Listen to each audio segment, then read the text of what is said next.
Compte rendu de la 52e réunion du Conseil des ministres. Ce vendredi 9 octobre 2020 s'est tenue par vidéoconférence la 52e réunion du Conseil des ministres sous la présidence de son Excellence M. Félix-Antoine Tshisekedi Tshilombo, président de la République, chef de l'État.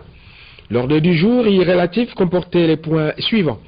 1. Communication de son Excellence M. le Président de la République, chef de l'État. 2. Points d'information. 3. Approbation d'un relevé des décisions du Conseil des ministres. 4. Examen et adoption des dossiers. 5. Examen et adoption des textes. De la communication de son Excellence Monsieur le Président de la République. 8 points étaient inscrits dans la communication du Président de la République. 1. Dossier installation officielle des autorités de la commune rurale des Minembwe. Le Président de la République a fait part au Conseil des ministres de la situation des tensions actuelles, particulièrement dans les hauts plateaux, consécutive à l'installation officielle des autorités de la commune rurale de Minembwe dans la province du Sud Kivu. Fort des éléments recueillis à l'issue des entretiens qu'il a eus avec les différentes couches sociales de la région, notamment les élus nationaux et locaux, les autorités civiles et militaires et les représentants de la société civile, et tenant compte du risque imminent de déstabilisation et d'exacerbation de l'animosité entre les populations des hauts plateaux, le président de la République, en tant que garant du bon fonctionnement des institutions, se fondant sur le principe « le salut du peuple et la loi suprême », a réitéré sa décision d'annulation de l'ensemble du processus d'installation ici décrit. Pour ce faire, il a décidé la mise en place, dans les meilleurs délais, d'une commission composée d'experts scientifiques non originaires avec mission de clarifier les choses, de retracer toutes les limites des communes concernées de haut plateau en vue de dégager des propositions de solutions appropriées à prendre. Enfin, il a mis en garde toute personne qui chercherait à torpiller à des fins de manipulation politicienne. Cette démarche est uniquement dictée par le seul besoin de maintien de la paix sociale. Compte rendu de la réunion du Bureau de l'Union africaine. Le chef de l'État a rendu compte au Conseil des ministres de la réunion du Bureau de l'Union africaine à laquelle il a participé et au cours de laquelle 2 points étaient débattus. Le premier portait sur le rapport du responsable du Centre africain de détection et de contrôle des maladies infectieuses sur l'évolution de la pandémie de Covid-19 sur le continent. Quant au second, il portait, lui, sur l'avenir de l'accord ACP-Union européenne. S'agissant de l'évolution de la pandémie à Covid-19 sur le continent, un constat a été fait de la tendance baissière de la propagation du coronavirus. Toutefois, il a été recommandé de rester vigilant et de respecter les gestes barrières.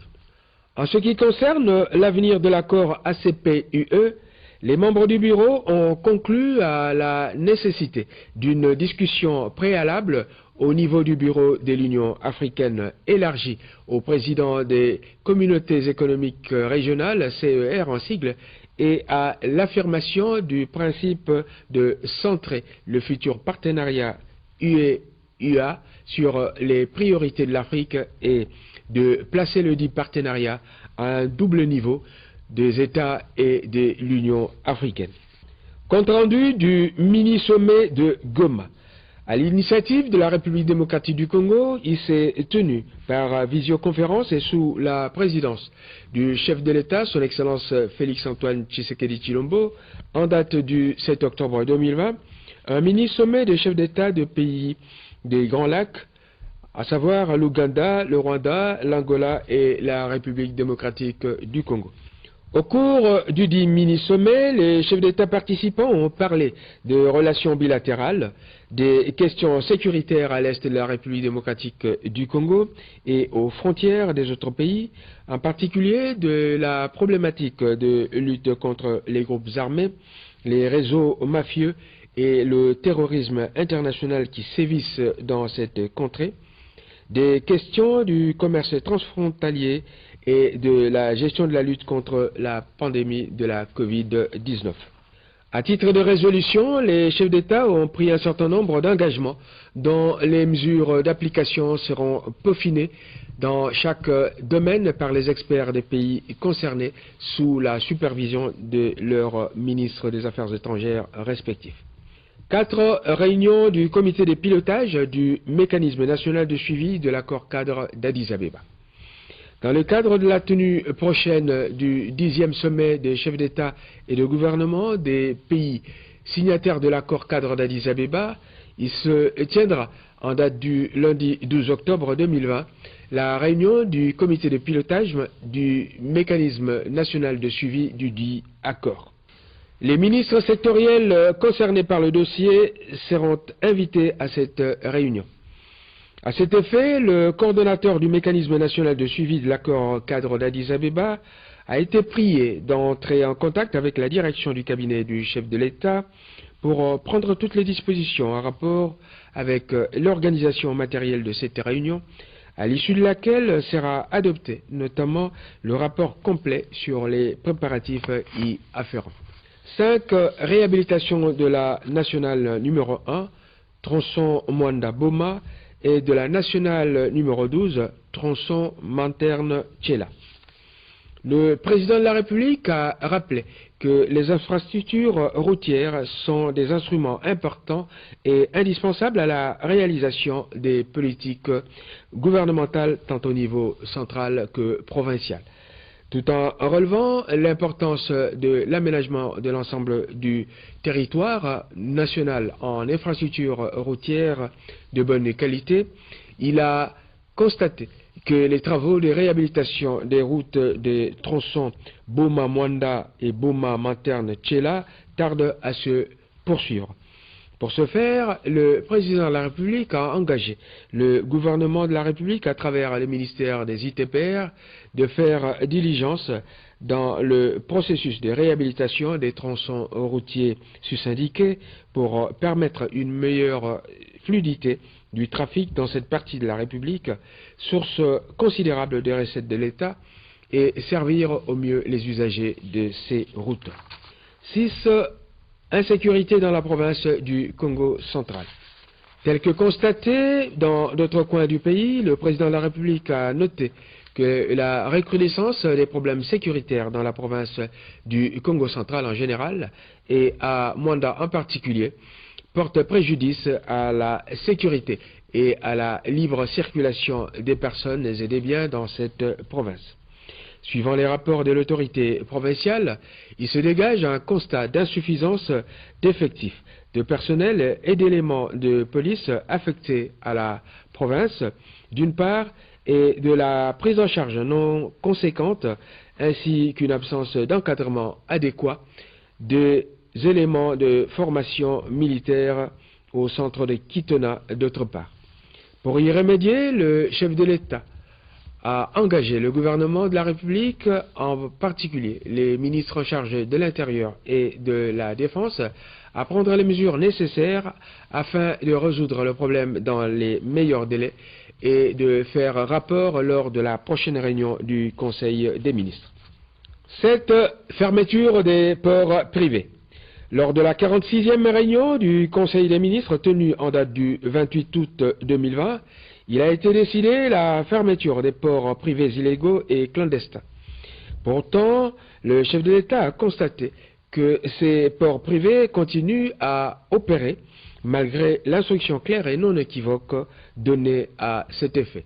Ainsi, le président de la République a-t-il demandé au gouvernement de la République, en particulier au ministre des Transports et Voies des Communications, ainsi qu'au vice-ministre de la Justice, d'exécuter sans délai cette décision de fermeture immédiate de ces ports, notamment en répercutant ces instructions au gouverneur des provinces et de faire au gouvernement un rapport d'exécution de cette instruction lors de la prochaine réunion du Conseil des ministres.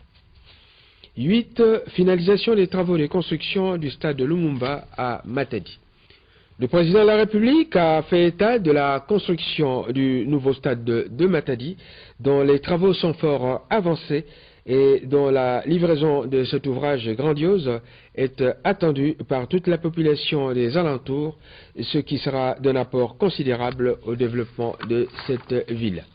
Mais étant donné que les travaux se sont arrêtés, le chef de l'État a engagé le gouvernement de la République à examiner la question et à prévoir la reprise de ces travaux dans les meilleurs délais pour la finalisation du stade. Point d'information. Vice-premier ministre, ministre de l'Intérieur, Sécurité et Affaires coutumières. En l'absence du vice-premier ministre empêché, le ministre délégué auprès du ministre de l'Intérieur, en charge des affaires coutumières, a fait en Conseil des ministres l'exposé de ce qui suit. 1. L'état d'esprit de la population. Constat. Satisfaction de la population à la suite du voyage effectué à Goma par le chef de l'État et de la tenue du mini-sommet sous-régional entre la République démocratique du Congo, l'Angola, le Rwanda et l'Ouganda. Tollé suscité dans l'opinion nationale à la suite de l'installation des responsables de la commune rurale de Minembwe dans le sud Kivu. Situation sécuritaire générale. Un calme relatif règne sur l'étendue du territoire national, en dehors des points d'insécurité dans l'est de la République démocratique du Congo, œuvre des miliciens des groupes armés. Par ailleurs, les opérations militaires ordonnées par le commandant suprême de FARDC se poursuivent au nord-est de la République démocratique du Congo afin d'anéantir la capacité de nuisance de groupes armés. Ceux-ci se sont récemment signalés par des attaques contre les positions de FARDC, notamment à Djougou et Irumu dans l'Ituri, à Beni Mbau dans Beni. Le ministre a informé les membres du Conseil des ministres de la reddition d'une quarantaine des miliciens du groupe Amanapale dans le Tanganyika. Situation au plan politico-administratif. La conférence pour la paix et la réconciliation des communautés Lulua du Kasaï central et Kuba du Kasaï est prévue entre le 9 et le 11 octobre à Kananga. Situation des institutions provinciales. Dans le Congo central, un groupe de 25 députés provinciaux a procédé le mardi 6 octobre à Matadi à l'élection de nouveaux présidents et vice-présidents de l'Assemblée provinciale. Le gouvernement de la République s'est saisi de ce dossier pour assurer la paix et la quiétude dans cette province dans le respect strict des lois de la République. Situation diplomatique. Le lundi 5 octobre 2020 a eu lieu l'ouverture à Kinshasa du deuxième dialogue entre l'Union européenne et la République démocratique du Congo.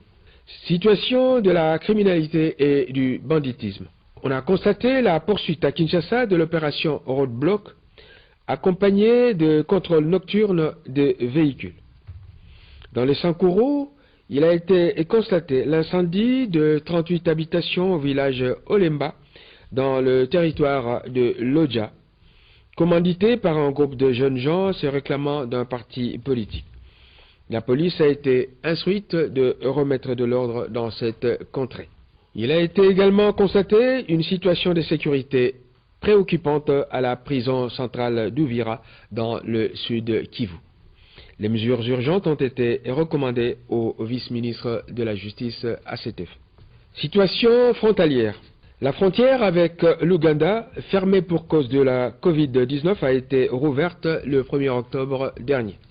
Situation au plan social. 1. Il s'observe un relâchement quasi général par la population de l'observance des gestes barrières contre la Covid-19, en particulier dans la ville-province de Kinshasa. 2. Les pluies diluviennes de ces derniers temps ont occasionné des morts, d'importants dégâts, en plus des disparus. C'est le cas dans la cité de Salamabila, dans le Maniema, et à Sake, dans le nord Kivu. Le ministre des Affaires humanitaires a été instruit de prendre toutes les mesures appropriées à ce sujet. 3. Dans les territoires de Mwanda, dans le Congo central, on a noté la rupture du mur de démarqueur construit pour la stabilisation de la côte. Les autorités compétentes ont été instruites de prendre les dispositions utiles à ce sujet. Ministre d'État, ministre de la Coopération internationale, intégration régionale et francophonie. Le ministre d'État a présenté le rapport sur le dialogue politique entre la République démocratique du Congo et l'Union européenne, tenu à Kinshasa du 5 au 6 octobre 2020, et le communiqué conjoint y relatif. Le ministre d'État a informé le Conseil des ministres qu'il s'est tenu du 5 au 6 octobre 2020 à Kinshasa la deuxième session du dialogue politique République démocratique du Congo-Union européenne, après celle de 2009. Ce dialogue a connu la participation d'une part des ambassadeurs extraordinaires et plénipotentiaires de l'Union européenne et de ses États membres présents en RDC, et d'autre part des membres du gouvernement congolais et des autres personnalités de la République. Ce dialogue a été organisé autour des objectifs partagés en matière politique, économique, sociale et humanitaire qui unissent la République démocratique du Congo et l'Union européenne à travers ces documents de référence, à savoir le programme de gouvernement, le plan national stratégique de développement 2019-2023 et le programme multisectoriel d'urgence d'atténuation des impacts de la Covid-19 en République démocratique du Congo. En bref, il a été examiné les problèmes concernant l'aviation civile, le climat des affaires, la sécurité et le rôle de la MONUSCO, l'environnement et les bénéfices à octroyer à la RDC en sa qualité de deuxième poumon du monde, la traçabilité des matières premières et l'embargo de celles provenant de l'exploitation illicite avec à la clé, la possibilité de la certification des matières premières, l'accompagnement de la République démocratique du Congo à la tête de l'Union africaine, l'appui à l'agriculture, l'instauration effective de l'état des droits et la lutte contre l'impunité, le recours à la justice transactionnelle, etc., etc. Les partis se retrouveront en 2021 pour une nouvelle session du dialogue politique en vue d'évaluer la mise en œuvre de leurs engagements. Elle prévoit dans l'intervalle des échanges réguliers de suivi au niveau technique. Gouverneur de la Banque centrale du Congo. Évolution de la situation récente sur les marchés d'échange ainsi que des biens et services. Invité par le gouvernement à exposer sur ce sujet, le gouverneur de la Banque centrale a donné les informations suivantes sur ces deux sujets. 1. Marché d'échange. Il a été observé une stabilité du franc congolais face au dollar américain sur la période du 1er au 8 octobre 2020. Il vient d'être constaté une augmentation de la demande de devises sur la période considérée. 2. Marché des biens et services, à savoir l'inflation. Le niveau général des prix est demeuré globalement stable sur la période sous analyse. 3. Les facteurs explicatifs. Le respect des engagements relatifs au pacte de stabilité demeure l'un des principaux facteurs à la base de la poursuite de la stabilité des prix des biens et services, ainsi que du cours d'échange observé sur la période sous analyse. Sur le marché des biens et services, il y a absence de facteurs pouvant créer l'excès de demande sur l'offre. Approbation d'un relevé des décisions du Conseil des ministres. Le relevé des décisions de la 51e réunion du Conseil des ministres, tenue le vendredi 2 octobre 2020, a été approuvé. Examen et adoption des dossiers. Ministre de la Santé. Le dossier concerne l'évolution de la situation de la pandémie de Covid-19 et les autres épidémies en République démocratique du Congo. Exposant sur ces sujets, le ministre de la Santé a donné les indications suivantes. En ce qui concerne la Covid-19, évolution de la situation épidémiologique au 7 octobre 2020. Cas de personnes contaminées, 10 804. Cas de personnes guéries, 10 239. Cas de personnes décédées, 276. Point saillant. Kinshasa représente 75% des cas suivis du Nord Kivu et du Congo central. Il a été observé par ailleurs que pour la seconde semaine consécutive, aucune nouvelle zone de santé n'a notifié un cas confirmé ou probable de Covid-19 en République démocratique du Congo. Il n'avait pas été constaté de cas de contamination en milieu scolaire à l'occasion de la reprise de cours des classes terminales. Par ailleurs, il a été rappelé que le port de masque est une obligation dans le milieu de l'enseignement primaire, secondaire et universitaire. Maladie à virus Ebola à Mbandaka. Évolution de la situation au 5 octobre 2020. Cumul des cas 128. Nombre de personnes guéries 67. Nombre de personnes décédées 53. Fait saillant. Aucun cas confirmé n'a été notifié depuis le 29 septembre 2020. Il est procédé à la recherche des personnes ayant été en contact avec des personnes contaminées. 35 200 personnes ont déjà été vaccinées depuis le début de l'épidémie. Ministre du portefeuille. Le ministre du portefeuille a exposé sur le profil des mandataires de l'État à la société minière de Bakwanga Miba SA en sigle. Le ministre du portefeuille a présenté au Conseil des ministres la note sur le profil corrigé, enrichi et détaillé relatif aux fonctions respectives du président du conseil d'administration, du directeur général adjoint et de l'administrateur, et ceci au regard des préconisations de la commission économico-financière.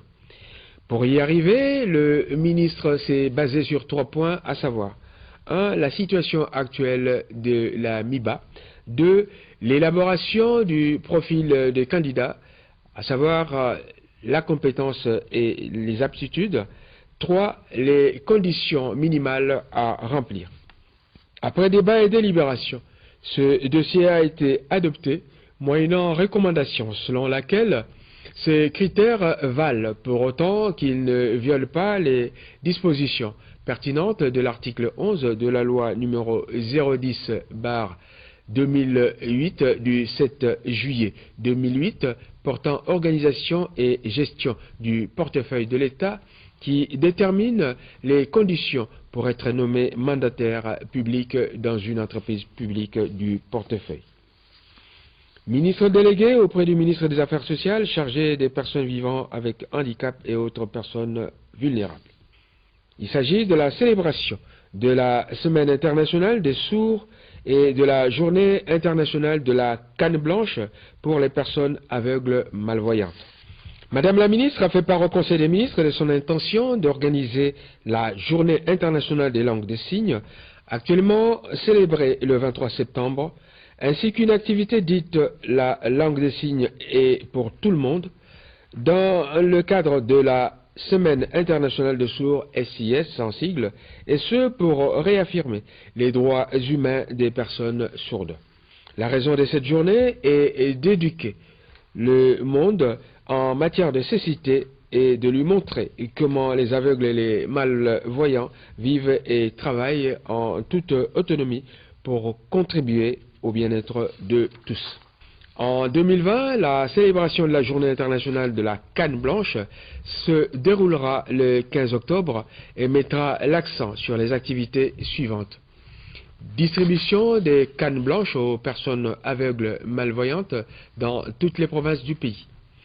Journée d'échange avec les policiers de roulage et les représentants des associations de chauffeurs et des motocyclistes sur l'assistance et les orientations des usagers de la canne blanche. Journée de réflexion sur la prise en compte des besoins spécifiques des personnes aveugles et malvoyantes dans les mesures barrières de lutte contre la Covid-19 pour 60 personnes au moins. Madame la ministre a demandé au Conseil des ministres l'adoption de ce dossier et l'octroi des moyens nécessaires pour l'organisation de ces activités. Après débats et délibérations, le dossier a été adopté. Examen et adoption d'un texte. Vice-premier ministre, ministre du Plan. A. Projet de décret et d'un arrêté y relatif. Il s'agit du projet de décret portant création, organisation et fonctionnement du cadre institutionnel de mise en œuvre du programme multisectoriel d'urgence d'atténuation des impacts de la Covid-19 en République démocratique du Congo.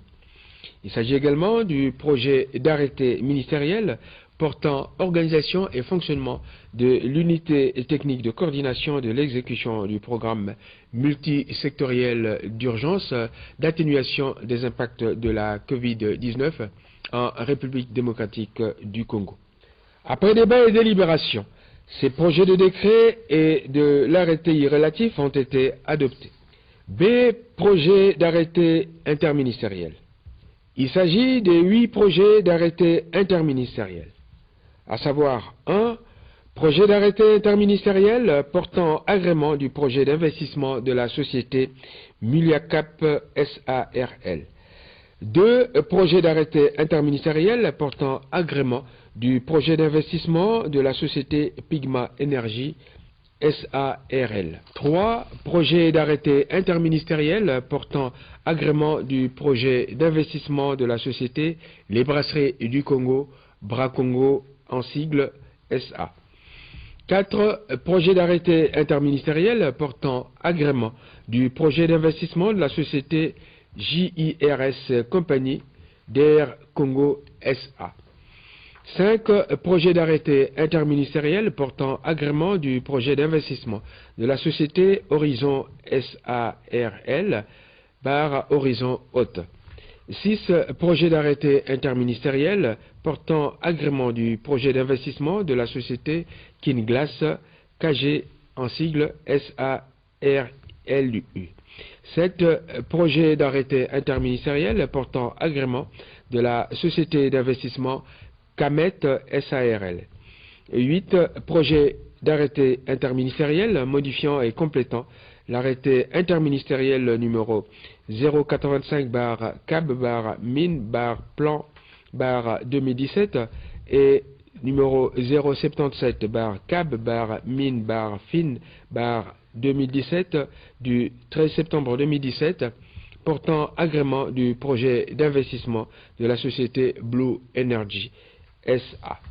Les projets d'arrêté examinés ayant déjà été adoptés par la commission ECOFIN ainsi que par la commission des lois et textes réglementaires, Madame la vice-première ministre, ministre du Plan, a sollicité l'adoption de ces projets pour signature conjointe avec son collègue des Finances. Après débat et délibération, les projets d'arrêté interministériels concernés ont été adoptés. Commencé à 12h40, la réunion s'est terminée à 19h19. Je vous remercie.